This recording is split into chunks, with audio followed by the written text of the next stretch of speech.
I just got divorced and moved overseas. My ex-husband married his mistress immediately.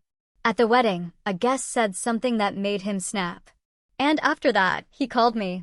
Imagine dedicating 8 years of your life to someone, only for them to discard you for a younger model, and then, from hundreds of miles away, you hear their entire world spectacularly crumble.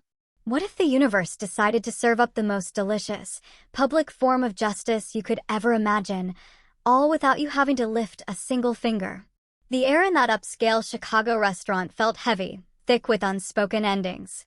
It was 8 years ago that Liam, my husband, had proposed to me right at this very corner table. Today, I'd reserved it again, ordering the same steak he used to adore for our final, cold goodbye. On paper, we were already set to dissolve our marriage, but this dinner was the last ritual, the last thread to sever any remaining emotional ties. Liam strolled in 15 minutes late. The pristine white shirt he wore was the very one I had meticulously ironed for him the week before I packed my life away from our apartment.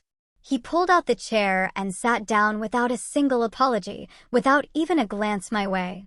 His eyes were glued to his phone, his fingers furiously swiping across the screen.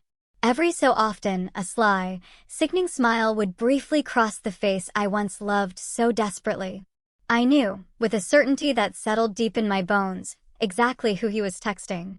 Chloe, his impossibly young secretary, the one who had so brazenly inserted herself into the fabric of our marriage.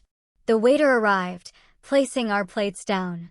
Liam's steak sizzled on its cast iron, releasing a fragrant, rich steam. He picked up his knife and fork, cut a piece, and chewed mechanically. "I ordered what you like," I said, breaking the suffocating silence between us. "Yeah," he replied curtly, never looking up from his phone. I truly looked at the man across from me. His coldness, his utter indifference, no longer stung. Instead, an immense wave of relief washed over me. The glass of red wine on the table trembled slightly in my hand. I took a slow sip. Its bitterness helped calm my nerves. "Once all the paperwork is done, I've already bought my ticket," I stated, my voice a monotone, flat line. "I'm moving to Vermont as soon as everything is finalized." His fingers finally stopped. He looked up, a fleeting flicker of surprise crossing his features before it was quickly replaced by his familiar, vacant indifference. "Vermont? And what are you going to do there?" My grandmother left me a small house in Green Valley, a town nestled near the coast. "I'm going to settle there." I thought he might ask something more. Perhaps a faint, clumsy attempt to keep me, or at least a half-hearted wish for good luck. But no, Liam just shrugged, as if I had merely commented on the weather. "Whatever you want," he said, a small smile returning to his lips. "It's for the best. Chloe and I are planning our wedding too. She deserves a grand ceremony. Chloe's not like you. She knows what she wants, and she knows how to make me happy." I almost let out a cynical laugh. He was right. I wasn't like Chloe.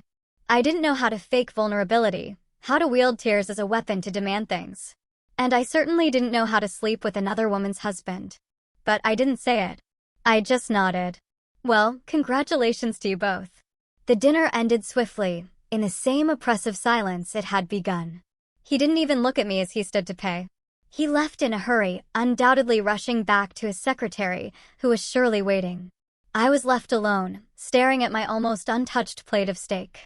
I called the waiter and asked for a to-go container. Not out of pity, but because I didn't want to waste the final dinner of a marriage. As bland and cold as it had been, it was finally over.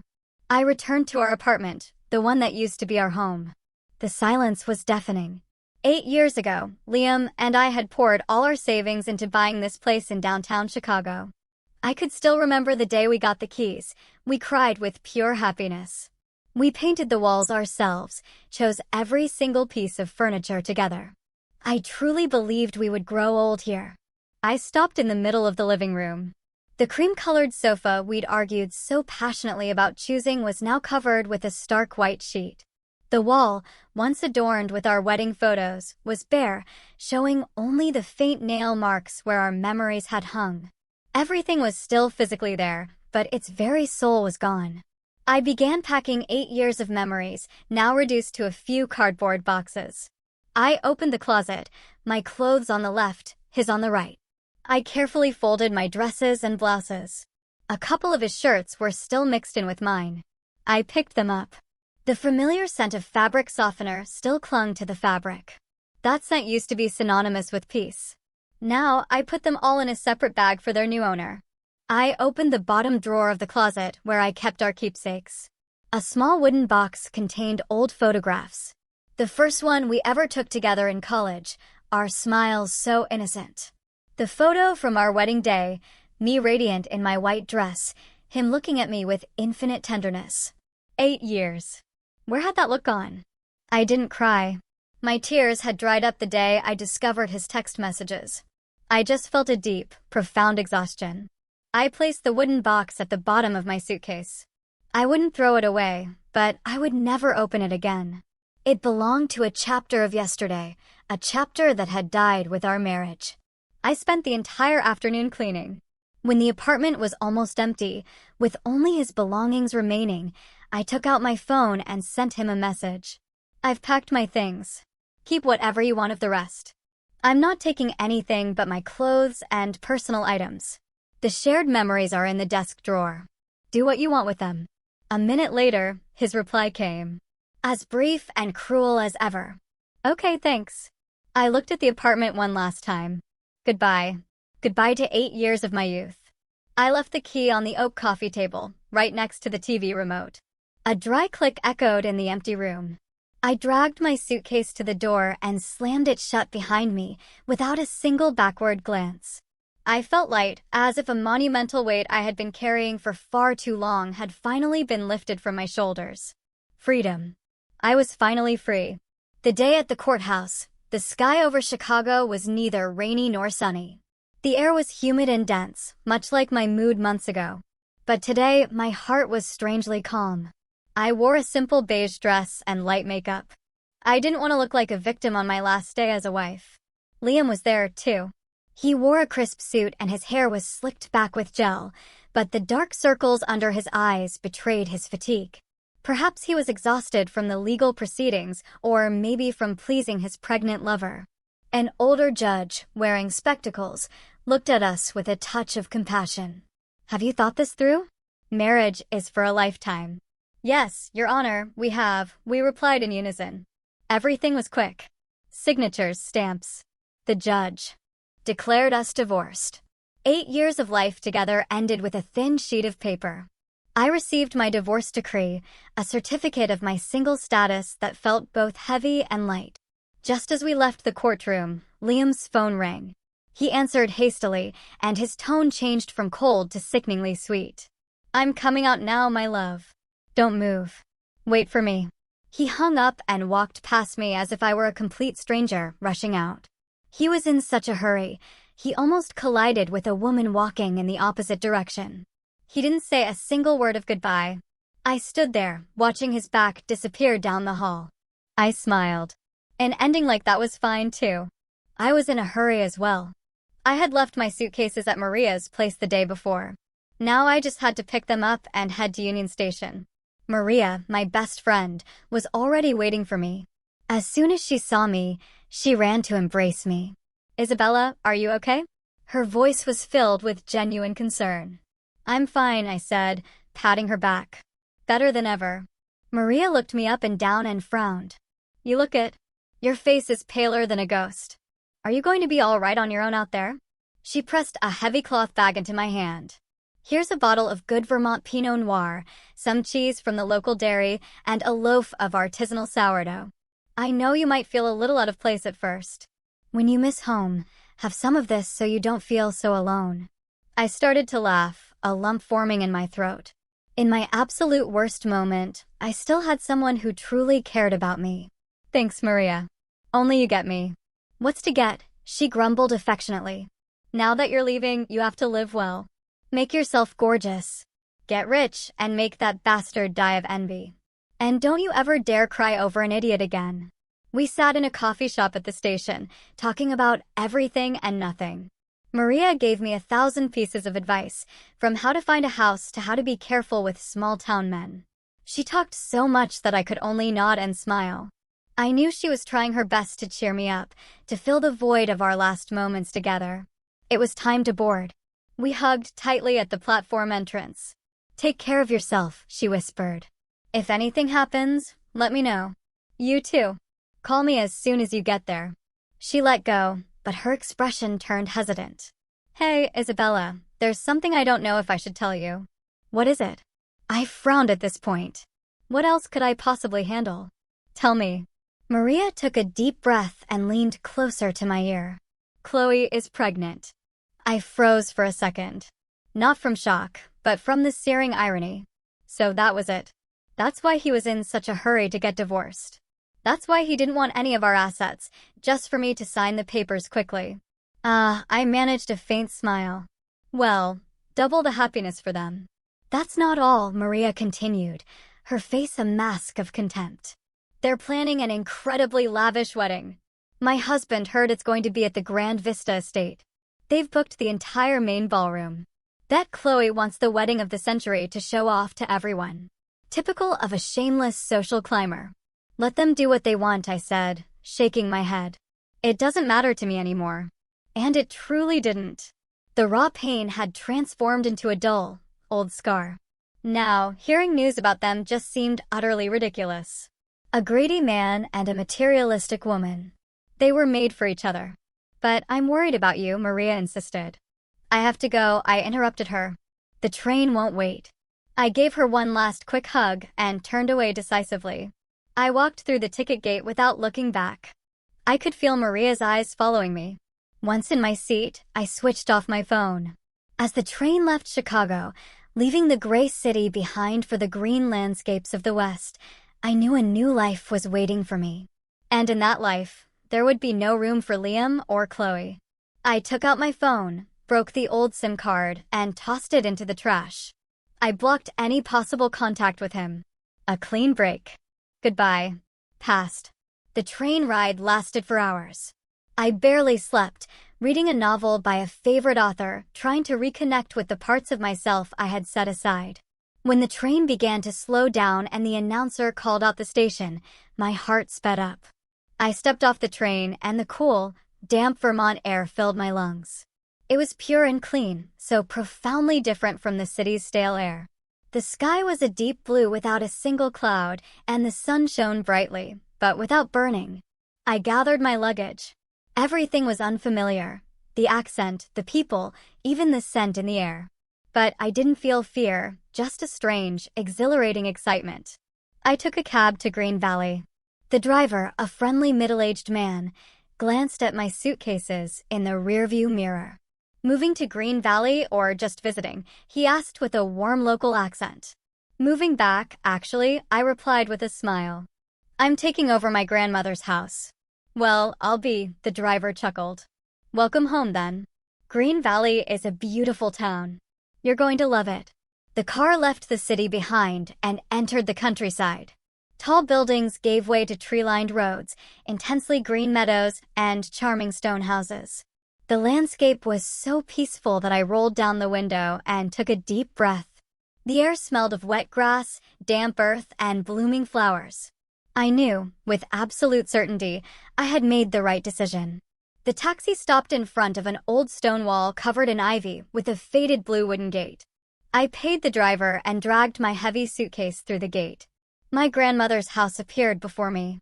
It wasn't a luxurious mansion, but a cozy, two-story stone house with a slate roof. What truly took my breath away was the garden. It was an explosion of color. Climbing roses covered the walls. Hydrangeas of intense blue and violet formed huge clusters, and there was even a small apple tree laden with fruit. Before she passed, my grandmother had hired a company to care for the house and garden. I put the old key in the lock. The heavy wooden door opened with a soft creak. Inside, everything was clean and welcoming. The furniture was solid wood, rustic in style. A stone fireplace dominated the living room, next to a wingback chair upholstered in a floral fabric my grandmother had cherished. The late afternoon light streamed through the large windows, casting golden reflections on the wooden floor. I left my suitcase and walked through the house. The small kitchen with its copper pots hanging on the wall. My bedroom on the second floor with a balcony overlooking the garden. Everything was perfectly preserved, as if my grandmother knew I would one day return. I opened the balcony doors. The autumn breeze carried with it the sweet scent of roses. I stood there with my eyes closed. All the sorrow and pain of my old marriage seemed to vanish with that gentle breeze. I was no longer Isabella, the betrayed wife. I was Isabella, my grandmother's granddaughter, the owner of this house. I was home. After a week of resting and getting my life in order, I started looking for a job. I had a master's degree in interior design and some experience from Chicago. I didn't want to work in a big city, but in Green Valley or a nearby town. I craved a quiet life, no rush, no brutal competition. I prepared my resume and began sending it to small design studios in the area. Luck smiled on me sooner than I expected.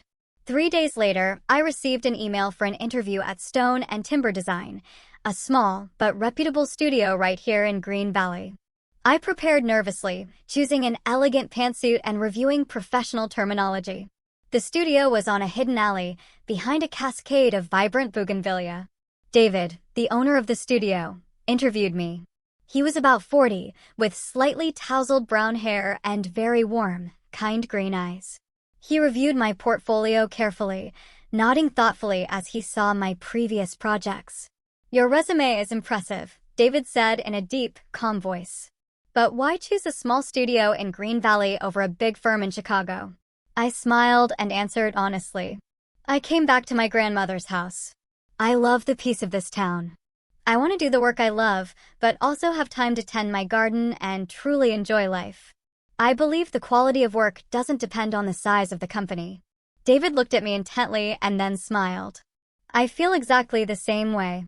I hate the city. It's too loud." The interview transformed into a pleasant chat about design trends and personal tastes. David was a kind boss, deeply passionate about his work and very respectful of his employees. The next day, while I was watering the flowers in the garden, the phone rang. It was David. "Hello, Isabella. I'm calling with good news. Can you start next Monday? We have a project for a small rustic hotel, and we need someone with your exquisite taste." I was so happy I almost dropped the watering can. Yes, of course. Thank you, David. Thank you so much. I had a job I loved, in a place I loved. My new life had truly begun. My new routine quickly took root. I woke up every morning at 6:30, not to the shrill blare of an alarm, but to the sweet, natural symphony of birds singing outside my window.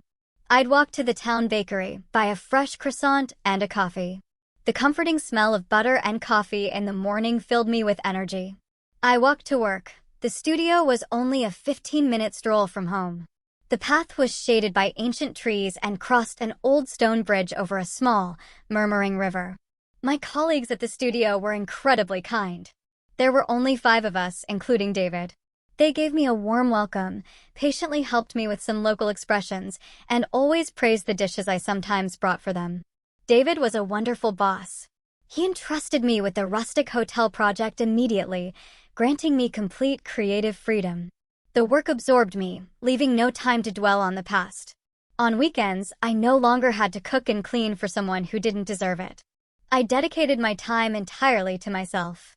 I rode my bike along the riverbank, visited antique markets, or simply sat in the garden to read. I started to care for my grandmother's garden, learning to prune the rose bushes and plant herbs. My hands got wonderfully dirty, but my heart was at peace. This life was the polar opposite of my 8 years of suffocating marriage. I felt utterly reborn. I laughed more, slept better.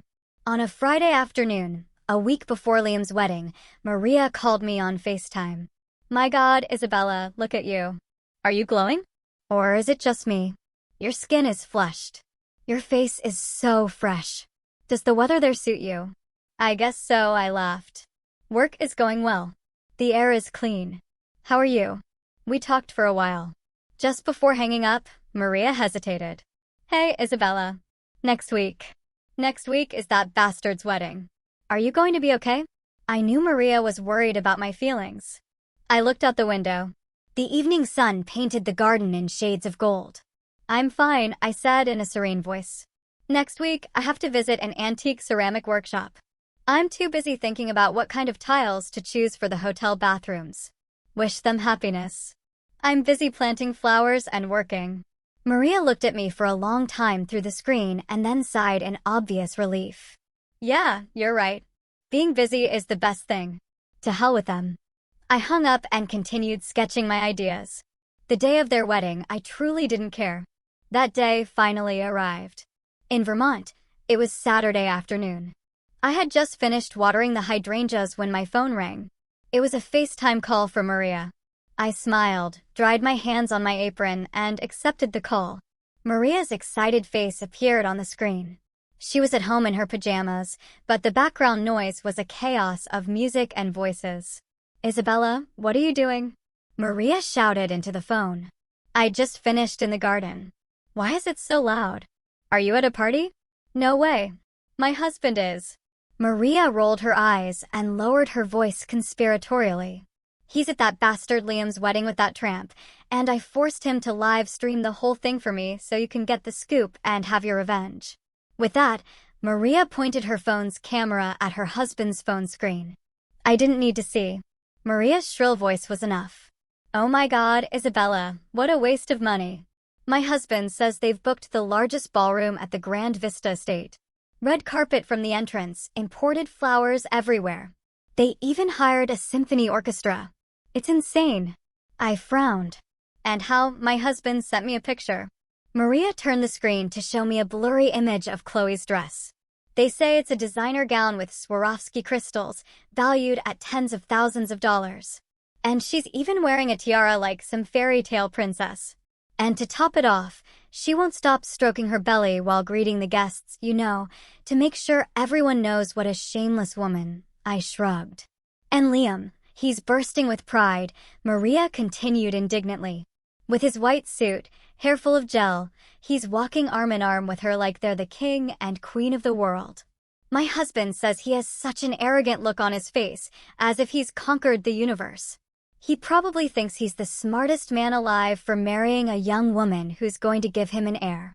What a bunch of idiots showing off for the cameras. I listened to Maria's complaints and just wanted to laugh. I looked at my garden where the red roses were in full bloom. I took a deep breath. The air here was so pure. Hey Maria, tell me what you're making for dinner tonight. Maria went quiet. I'm giving you the gossip of the year and you're asking me about dinner? It's just that their story isn't interesting anymore, I smiled faintly. Let them show off. Let them think they're the best. That's their problem. I have to put a chicken in the oven now.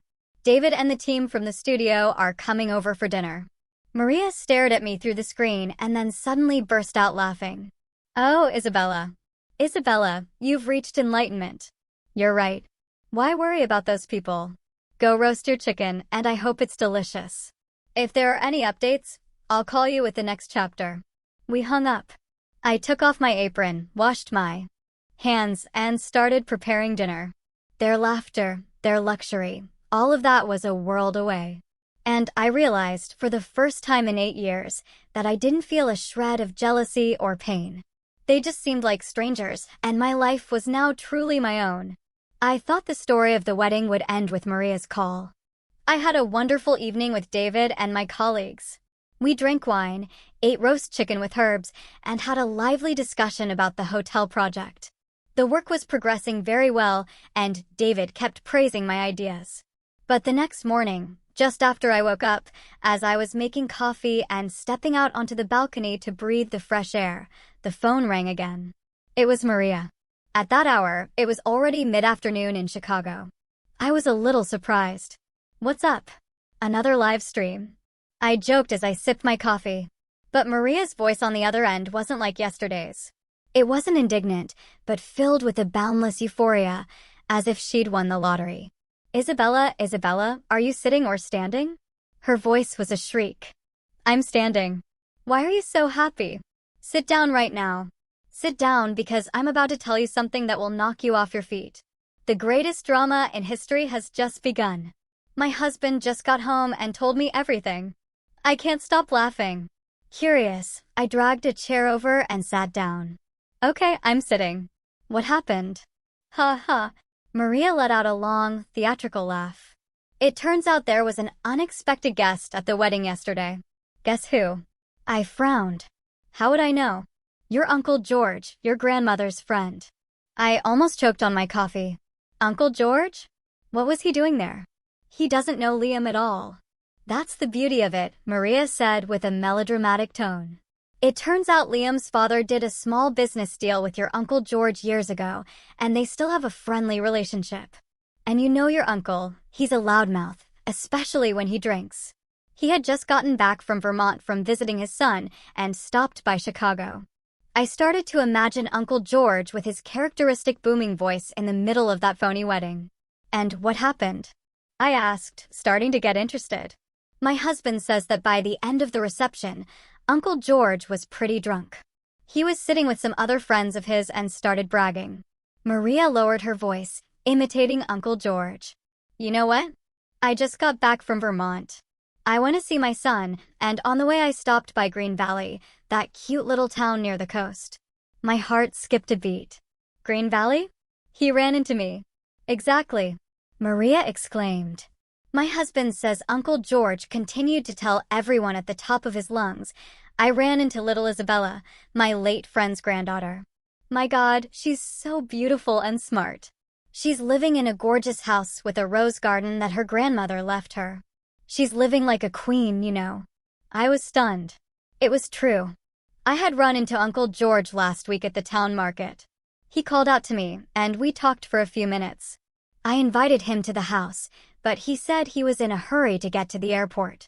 I never imagined it would end up like this. Maria kept talking nonstop.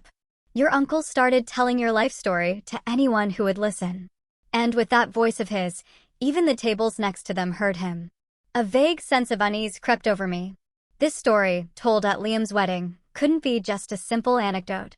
My husband says, Maria continued, getting more and more excited, that just as Uncle George started talking about you, Liam and Chloe were thanking guests at the next table.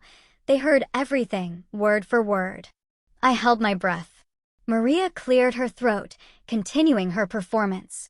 Uncle George was shouting, Isabella is a rock star. She's working for a design studio out there. Her boss, a great guy, adores her. Can't stop saying wonderful things about her. Says she just landed them a contract to design a huge hotel. The apple doesn't fall far from the tree. Smart and hardworking like her grandmother. I could picture Liam's face at that exact moment.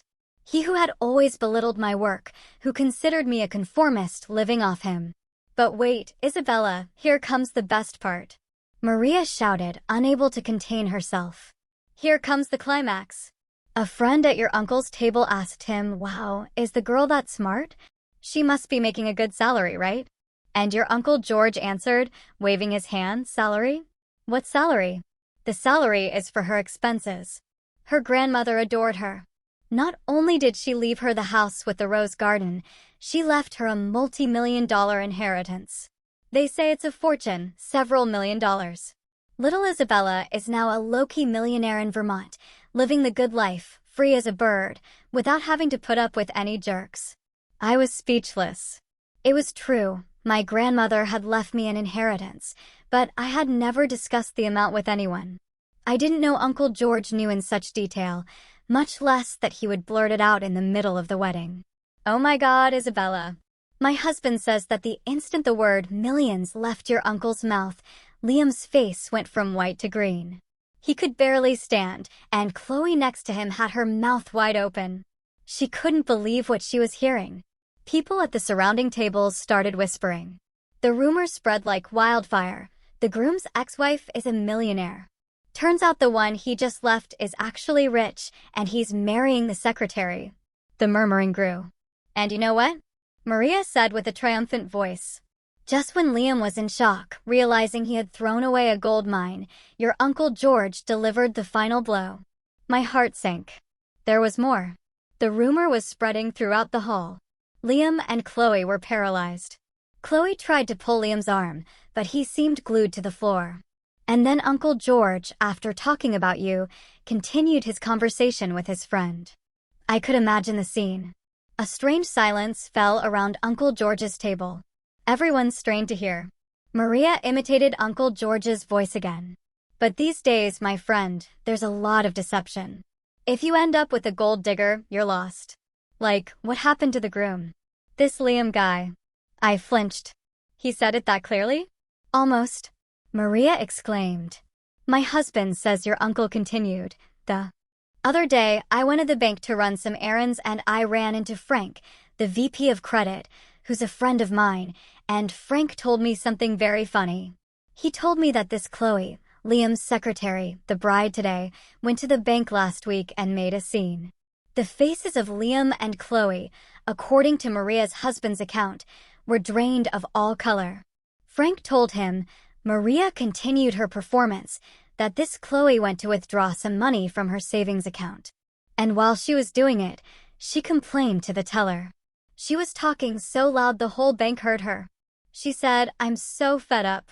Really? I thought I'd hit the jackpot with a rich boss, but it turns out it's all for show. We're about to get married, and I still have to lend him money. I just lent him $5,000 for the expenses of this wedding. Just my luck. A deathly silence fell over the hall for a moment. Maria's husband said he could hear the clink of an ice cube falling into a glass. Two explosive truths revealed at the same time in front of hundreds of guests. Truth number one, the abandoned ex-wife, Isabella, was actually a millionaire with a house in the Pacific Northwest and an immense fortune. Truth number two, the new wife, Chloe, who was showing off her expensive dress, was actually a gold digger. And the groom, Liam, who acted so high and mighty, was broke and had to borrow money from his future wife to pay for the wedding. Isabella, Maria's voice trembled. Liam couldn't take it anymore. He started to shake. He turned to look at Chloe, and he looked at her as if he wanted to utterly erase her from the room. I was sitting paralyzed on my balcony in Green Valley. The cup of coffee in my hand had gone cold. I knew that the best comedy and the worst tragedy had just begun. I remained motionless, the phone pressed to my ear. Maria's breathing on the other end was ragged, as if she had just run a marathon. My husband says, Maria took a breath, that the scene was unforgettable. Liam was shaking like a leaf. The entire hall, which had been a buzz of music and laughter, fell into a deathly silence. Hundreds of pairs of eyes were fixed on the two of them. I could imagine the humiliation. Liam, a man who lived for appearances, who always needed to prove his success and power, was stripped bare in front of all his guests and business partners, exposed as an idiot who had been duped by a woman. The look on Chloe's face was priceless, Maria continued. She tried to grab Liam's arm, whispering, Honey, let's go to another table. Everyone's staring at us. But Liam didn't move. He just stared at her. My husband said his eyes were bloodshot, that he looked terrifying. The champagne flute he was holding started to tremble, the golden liquid about to overflow. And then Maria lowered her voice, as if telling a deeply scandalous secret. He yelled, No. He didn't yell. He roared like a wounded animal. Talk. What's this about the $5,000? You dared to lend me money. Chloe, terrified, took a step back. No, honey. He must have been joking. Please believe me. Believe you. Liam let out a bitter, mocking laugh. So you can play me for a fool? So you can take my money while I've lost everything? Maria's husband said that Liam didn't finish the sentence. He couldn't verbalize the truth that he had thrown away a fortune of millions of dollars. That revelation, combined with the deceit before him, completely destroyed his self-control. Crash! Maria shouted. He crushed the crystal glass in his hand. Isabella, she continued. He shattered it with his bare hand. Blood started to gush out, dripping onto the red carpet. I shuddered.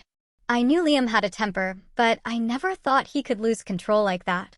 Blood and champagne splattered everywhere, Maria's husband told her, staining Chloe's expensive dress. She let out a scream. Liam, at that moment, seemed to have gone mad. He looked at his bloody hand and then looked up at Chloe. You lied to me, he bellowed, his voice breaking. It's all your fault. You've ruined me.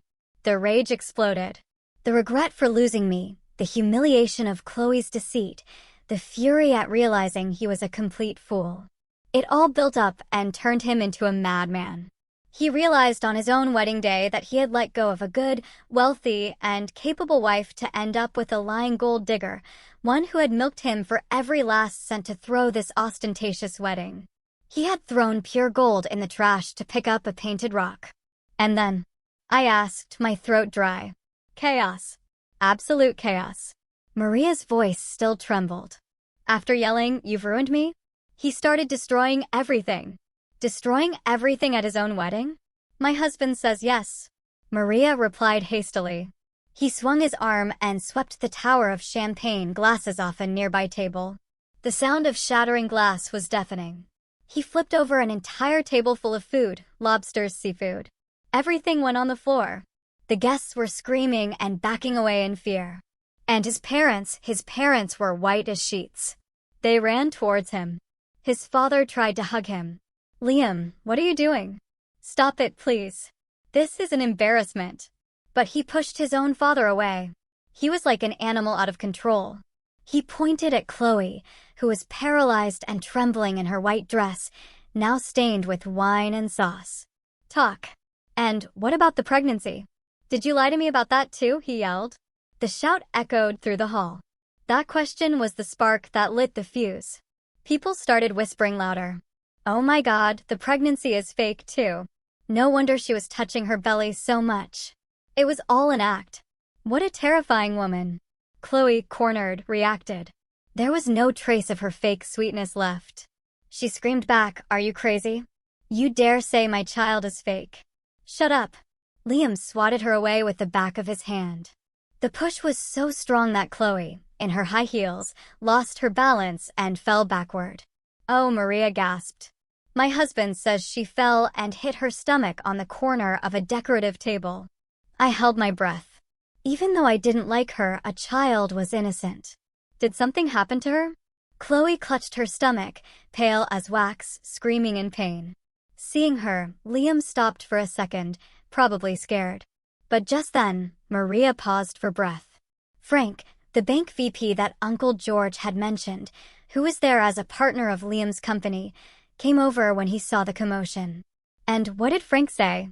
Probably to get on Uncle George's good side, he spoke up loudly. Maria continued, "Mr. Liam, calm down. It's true that Ms. Miller was complaining at the bank. I myself heard her say you were short on cash and that she had to lend you $5,000. I even have a copy of the bank statement right here." Maria's husband said that after that statement, the hall erupted. Confirmation from a bank employee right there. Nothing could be more credible. It was the last straw. Liam had nothing left to lose. His career, his pride, his love, his money. It had all been shattered in one night. He let out one last roar, Maria said, and flipped the head table where the 7-tier wedding cake was. Frosting flew everywhere. "Out! Everyone get out of here. The wedding is over." The terrified guests stampeded for the exit. They weren't just leaving, they were pulling out their phones to take pictures and videos. A wedding of the century, just as Chloe wanted, but a century of disaster. My husband ran out too, Maria concluded. He told me that as he was leaving, you could still hear Liam breaking things and Chloe crying and cursing. A circus. A pathetic circus. Karma is swift, Isabella. I hung up, my soul in turmoil. I went out onto the balcony and watched the roses sleeping under the night dew of Green Valley. I thought I would be happy to know they had gotten what they deserved, but I wasn't. I just felt a deep weariness and disgust. A life built on greed and lies had self-destructed in an instant. I slept poorly. The chaotic images of the wedding replayed in my head. The next morning, I woke up with dark circles under my eyes. I decided not to listen to any more news from Maria. Their story for me was over. I needed to focus on my own life. I spent all of Sunday sketching. Work helped me forget the disaster in Chicago. But at night, when I turned off the computer, my phone buzzed. It was Maria. I sighed, thinking about not answering, but the ringing was insistent. "What now, Maria?" "I'm tired. I don't want to know anymore." Wait. Maria's voice was pure excitement again. "Just this once. It's the finale of yesterday's episode. I promise that after this, you'll sleep like a baby." "Fine," I grumbled. "Listen," she insisted. "My husband just told me. He said that when he went down to the parking garage to get the car, he witnessed a scene even better than the one in the ballroom. I gave in. Okay, 5 minutes. My husband saw Liam and Chloe screaming at each other in the parking garage, Maria said. Her parents were next to them, looking like they were at a funeral, trying to get her to leave. She didn't go to the hospital? I was surprised. After that fall? Not a chance. Maria laughed scornfully. It was all an act. My husband hid behind a pillar and heard everything. Chloe wasn't pretending to be a sweet victim anymore. She was standing with her hands on her hips, screaming in Liam's face. Maria cleared her throat, imitating Chloe. You're insane. You've embarrassed me in front of everyone. You ruined my wedding. Liam, with his hand wrapped in a handkerchief, blood seeping through the fabric, yelled back. Maria continued, You're the one who ruined me. You're a liar.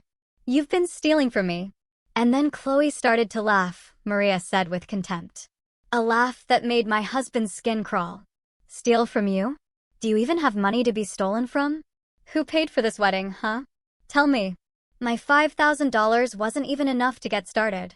And my parents had to mortgage their house to pay for the sham so you could look good, you useless man. You're useless. I was frozen. So Liam had not only borrowed money from her, but had also squeezed her parents dry. He had sunk too deep into the mire of his own ego. My husband says, Maria continued, that when Liam heard that, he was speechless. He didn't expect her to throw it in his face so directly. The battle in the parking garage, with no audience or cameras, was where their true natures came out. There was no love left, only money, lies, and hatred. Chloe's parents, seeing their daughter had let the cat out of the bag, tried to cover her mouth. Maria went on, Honey, please be quiet. Let's go home. But she couldn't stop. She pushed her parents away and pointed at Liam. I'll tell you one thing, I married you for your money, for your director position, and for this wedding, and now you've destroyed everything. Liam, recovering from the shock, gritted his teeth. You dare. And then Maria lowered her voice. Chloe launched her final attack. She put her hand on her stomach, but this time not with pride, but as a chilling threat. And she said, Maria whispered, Listen to me carefully. This child is yours. Do you want it to live or not continue? Put the downtown apartment in my name right now and give me $500,000 in cash. If you don't, I'm going to terminate this pregnancy tomorrow, and then I'm going to your company and telling all your partners what kind of man you are. My blood ran cold. Using her own child to blackmail him, it was too cruel. And what did Liam do? I asked. My husband says Liam stood still for a moment and then started to laugh. A laugh even more terrifying than his screams. He laughed hysterically. When he stopped, he looked at Chloe and roared, Keep dreaming. He pulled out his keys, ran to his car, and even though Chloe tried to block his way, he sped off, almost hitting her, leaving her and her parents alone in the parking garage amidst the wreckage of a luxury wedding. My husband ran off, too. He didn't want to get caught in the crossfire. We were silent for a moment. Maria, I have a doubt about the pregnancy. I suspect it too, she interrupted. My husband says the fall looked bad, but a little while later, she was in the parking garage screaming with incredible energy. I suspect the pregnancy is fake, or she just used a pharmacy test to trick Liam.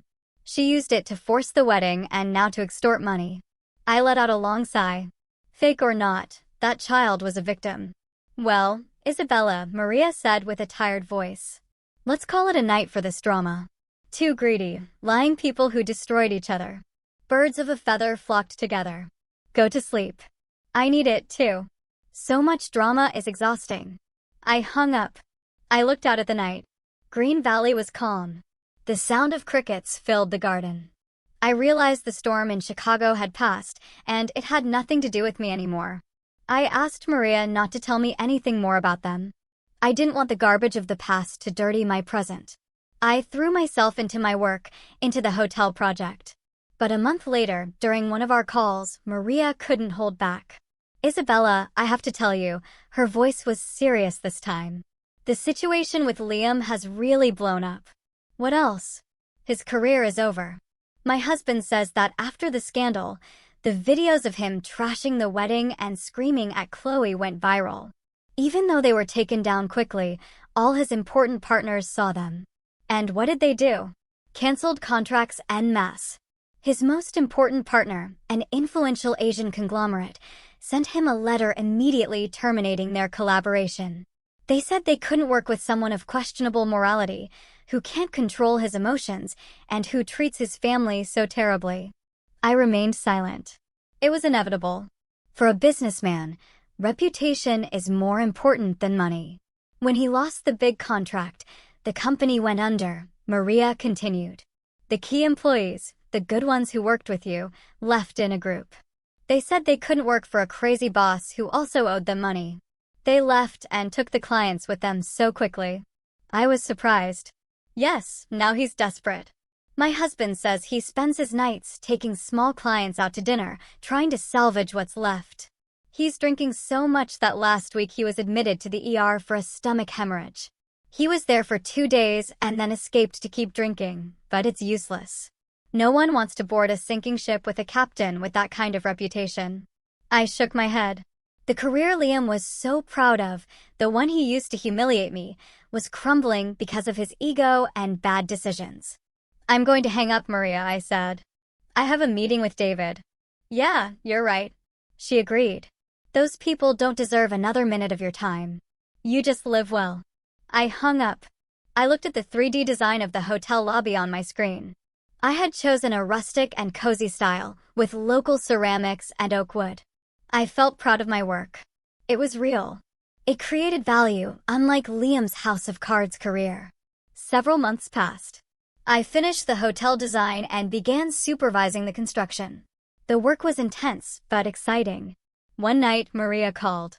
Her voice sounded strange, almost compassionate. Isabella, today my husband saw Liam. Where? Not at a bar, she said softly. At a street market in the afternoon. My husband went to buy a few things and saw a thin man looking like a homeless person hastily eating a sandwich in a corner. He was curious, took a closer look, and realized it was Liam. Thin and looking homeless? Is he that bad? My husband was stunned. He says Liam was skeletal, with several days' worth of beard, dirty hair, and wrinkled, stained clothes. He was eating the sandwich anxiously, looking around fearfully. He looks 10 years older. His company is completely bankrupt. He's drowning in debt. Do you know where he got the money for the wedding? From loan sharks. He thought he would pay it back with Chloe's parents' money or with new contracts, but everything fell apart. Now the loan sharks are after him and our apartment. He mortgaged it for the wedding. The bank has already foreclosed and auctioned it off. My husband says he's living and hiding, that he doesn't dare go to his parents' house so as not to involve them. He's sleeping on the couch of his sealed-off office. Last week, some thugs found him and beat him up in front of the building. Hearing that, I no longer felt satisfaction, only a bitter sadness. After all, he was the man I had loved for 8 years. My husband hesitated. Maria said he was going to approach him, but Liam realized he was being watched. Got scared, threw down his sandwich, and ran off like a true fugitive. And Chloe? After the scandal, the pregnancy turned out to be fake. Just as we suspected. No one wants to hire her. Her parents, ashamed, sold their house to pay off the wedding debts and took her with them. They say they're having a very hard time. The 2 people who had reveled in my pain were paying a very high price for their greed. Life is fair sometimes. I hung up, my heart heavy, but that sadness was fleeting. I looked at my garden where the lavender bloomed in a sea of violet. I took a deep breath. Their life, as tragic as it was no longer mine. A week later, I presented the final hotel project to the investor, a very demanding Swiss man. I had prepared everything in detail. When I finished, the investor, who according to David never smiled, stood up and applauded. Marvelous, Miss Isabella, he said with admiration.